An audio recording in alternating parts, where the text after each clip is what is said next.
Ginette Mendoza, bonjour. Alors, on est toujours en direct de l'atmosphère. Bonjour. Parce que il faut que je suis à un endroit, j'ai du mal à en repartir. Mais c'est pas de l'attachement, c'est de la paresse. Donc Ginette Mendoza, on l'a vu dans les épisodes précédents avec le comité collectif Femmes Voyageuses, musique voyageuse, et évidemment elle ne fait pas de musique puisqu'elle est artiste de cirque, elle lance des couteaux, non pas du tout. Elle avait une exposition éphémère de photos, et comme c'est éphémère, on vient de vous le dire, eh ben là c'est une exposition de peinture. Donc vous l'avez perdu. Vous l'avez perdu, c'est bien fait pour vos gueules. Quand on vous dit de venir, vous venez pas, et après vous dites ah bah alors il est où le truc? Eh ben non, c'est comme le plat, ça refroidit.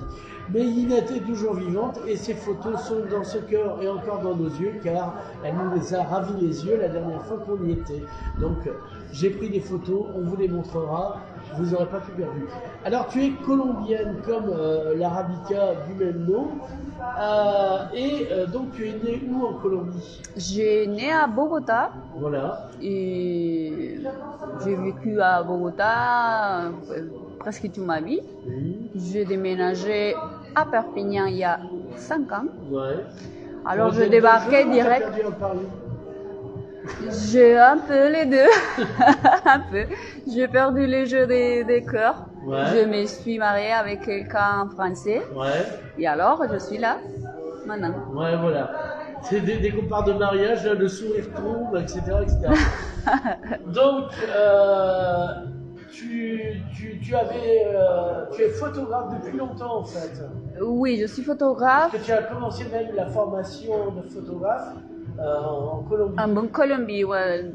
Beaucoup, mon histoire avec la photographie, ça commence depuis que j'étais petite. J'ai toujours aimé la photo, j'ai joué avec les caméras de mon père, de mon frère. Et après, une fois que j'ai eu mon bac, j'ai fait des études de publicité. Ouais. J'ai commencé à faire des études de publicité, mais en fait, je me suis rendu compte que c'était pas pour moi, que je suis pas, voilà, que je me voyais pas assise sur un ordinateur toute la journée en train de tic tic tic tic. Ouais. Alors j'ai eu un cours de photo. Et c'est là que la révélation. Voilà, que j'ai tombé amoureux de la photo. Et je dis voilà, c'est ça que j'aime bien, que j'aimerais faire, d'être dehors, de bouger un peu. Et voilà. Donc tu as commencé à travailler en Argentine J'ai fait les deux. Non, j'ai fait les deux. J'ai commencé, après que j'ai arrêté la publicité, j'ai changé d'école, quoi. Je me suis inscrite à la photographie. J'ai fait 3 ans de photographie. Et bon, bien sûr, à l'école, je fais des photographies argentiques, je les fais pour moi et tout. Mais malheureusement, c'est trop cher. Et au fur et à mesure des années, je me suis rendu compte que j'avais comme la possibilité de faire un peu l'argentique numérique, de jouer un peu avec les noirs et blancs en numérique. Et voilà, je me suis changer à faire un peu plus pratique et surtout rentable. Oui, voilà.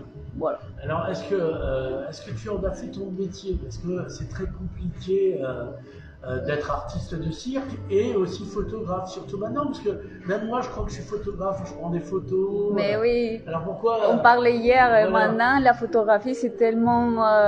J'étais avec Thierry Grillet. Voilà, et franchement, oui, c'est vrai que la photo maintenant a perdu un peu sa valeur artistique, parce que maintenant, voilà, tout le monde a un petit téléphone super bien, et voilà, c'est super photographe, il a des prix Apple, la meilleure photo Apple.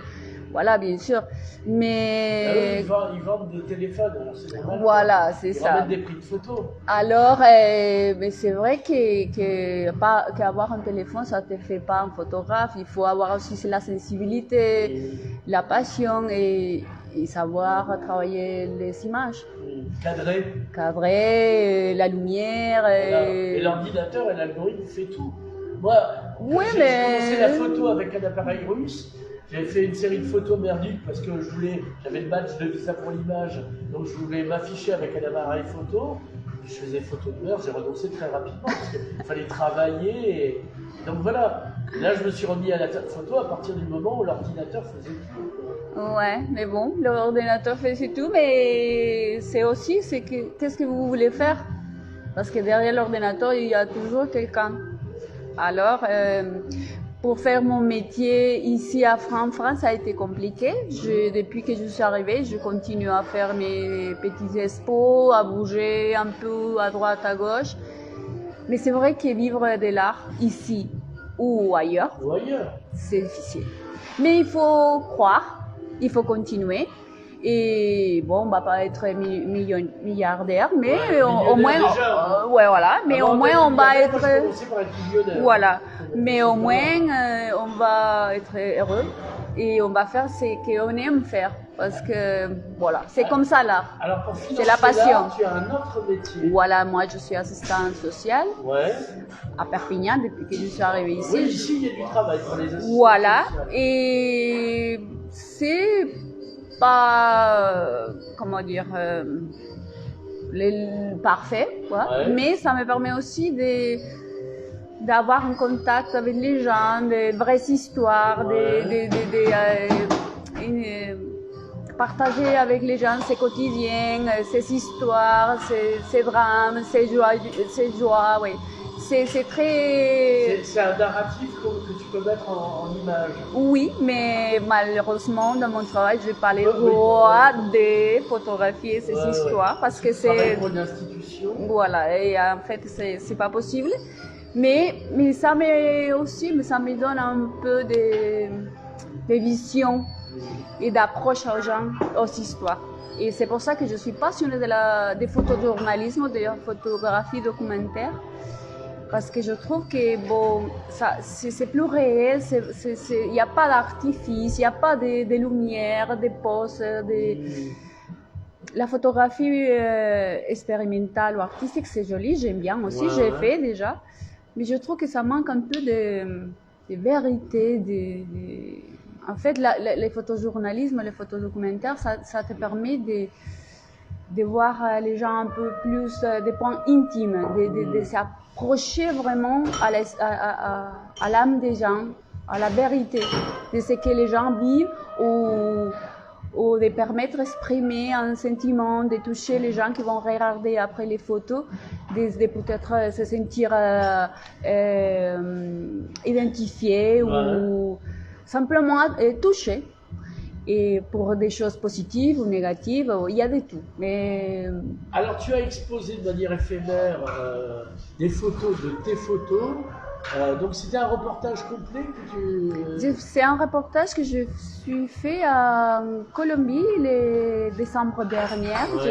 Je voyage beaucoup en Amérique du Sud. Chaque année, j'y vais un mois et demi. Je voyage beaucoup parce que je trouve que c'est plus facile d'approcher les gens, que les gens permettent d'être photographiés sans ces barrières qui est un peu en Europe. Les gens sont un peu plus peur ou peut-être là-bas c'est plus libre, les gens sont pas trop... Ils ne connaissent pas le droit à l'image, ça doit être ça. Je crois que c'est pas ça, c'est plutôt moi, je viens de dire, en gagnant des procès... Ah bon, d'accord. Bon. Alors, j'ai rencontré un collectif il y a longtemps et des filles, des femmes féministes qui font de l'art. C'est 12 femmes qui font des différents métiers. Il y a des artistes ou pas, mais tous sont passionnés par l'art et ils voulaient utiliser l'art comme moyen d'expression, comme pour dénoncer ou pour simplement faire un peu de pédagogie dans la rue. Les points forts de ces groupes, c'est qu'ils travaillent toujours dans la rue. C'est-à-dire, ces jeux scéniques, les mettre en scène toujours dans la rue. Et ça fait un échange avec le public. Et on voit les regards des gens. Et c'est intéressant de voir ça, comment les gens réagissent, surtout les hommes, aussi les femmes. Quand vous voyez une femme en train de faire une scène, ça peut être un peu dérangeant pour les gens ou pas, mais ça me touche de voir que les femmes sont touchées dans les transports, que les femmes sont... sont... C'est pas pareil que la France, justement, la perception de la politique des femmes en France. On a toujours, enfin pas toujours bien traité les femmes, c'était la blague la dernière fois. On bat toujours les femmes en France, mais moins fort. Oui. Peut-être parce que bon, déjà la France a une réputation de révolution depuis la révolution. Que les femmes y ont participé. Voilà, et du coup ici je trouve qu'il y a un mouvement général des hommes et des femmes qui c'est plus fort. Nous en Amérique du Sud on est en train de se réveiller.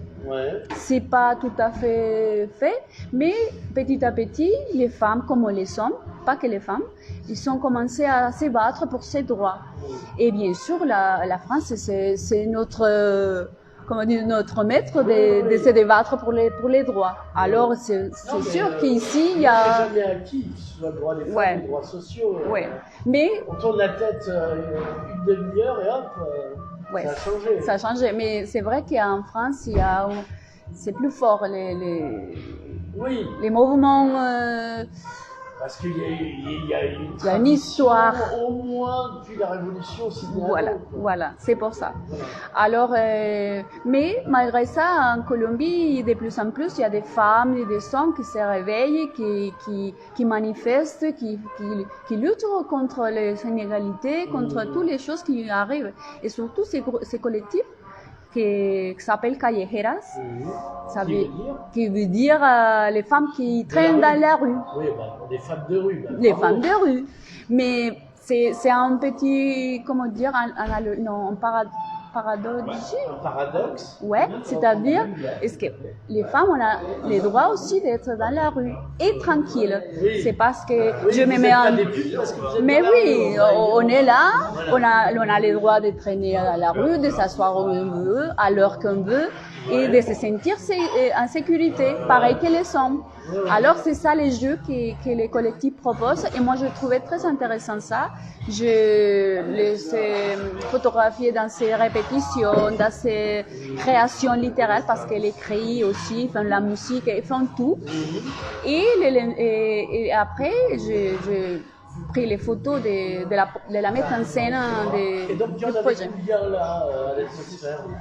Des photos? Il y avait 12 photos? Non, 9. 9. Est-ce qu'il n'y aurait pas à faire un livre carrément? Oui.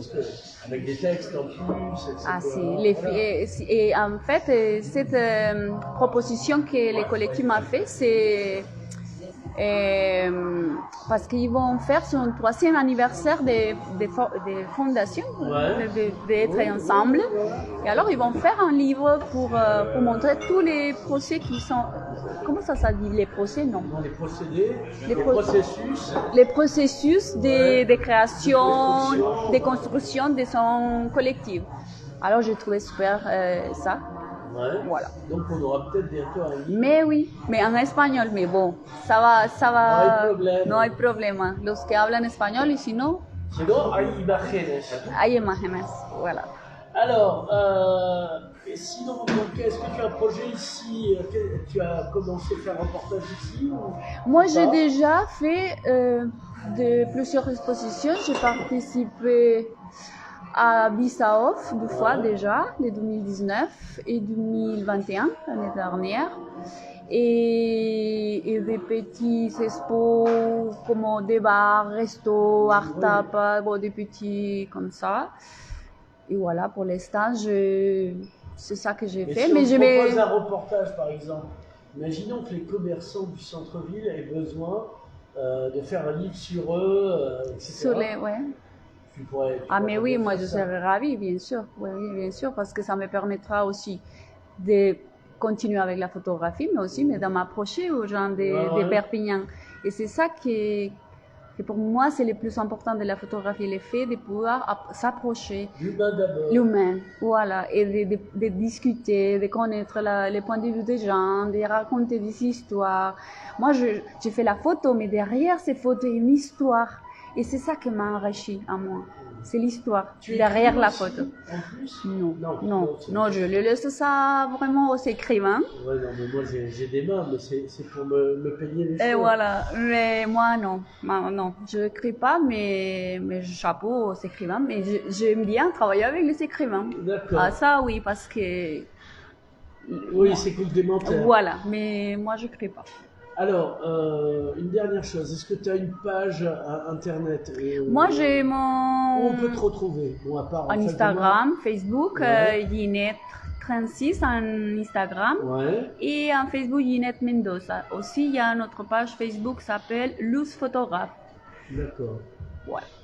Très bien. Alors, je vous invite à s'abonner à mon compte d'Instagram et tous les réseaux sociaux.